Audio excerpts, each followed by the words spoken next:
During our last visit with Adam, he was in the process of moving some of the large boulders planted into the ground and extracting shrubs from the original home outline to make space for the new exterior blueprints. As we come back to the site, he has finished all the initial hardscaping processes and even excavated all the grass from the lawn. With that out of the way, we'll begin to see Adam and his team form the backyard's design into exactly what he has in mind. So here we are back at the site. So what we're doing today is we're just excavating everything 6 inches so we can prep for the artificial turf. And what we're gonna do is we're gonna hook up the downspout for drainage, and we're gonna tie that into the drain tile.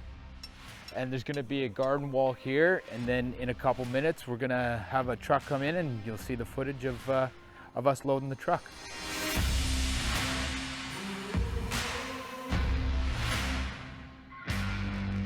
So what we've done here is the customer had a rock wall that was just kind of miscellaneous rock just put in, and what we've done now is we've pulled it out and made it a little bit nicer instead of having all the gaps. And what we're gonna do is we're gonna put a block wall, a second tier block wall to bring up the back grade, and we're gonna have everything sloping away from the house at this point and then coming back down.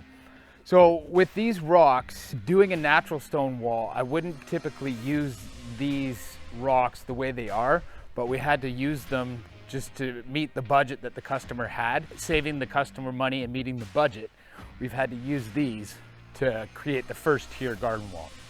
We leave Adam to finalize the excavation portion of the project and come back a few days later where he's moved on to filling the ground with base and gravel in preparation for turf installation. So here we are today, day 5 or 6, I believe. We've got all the excavation and demo complete.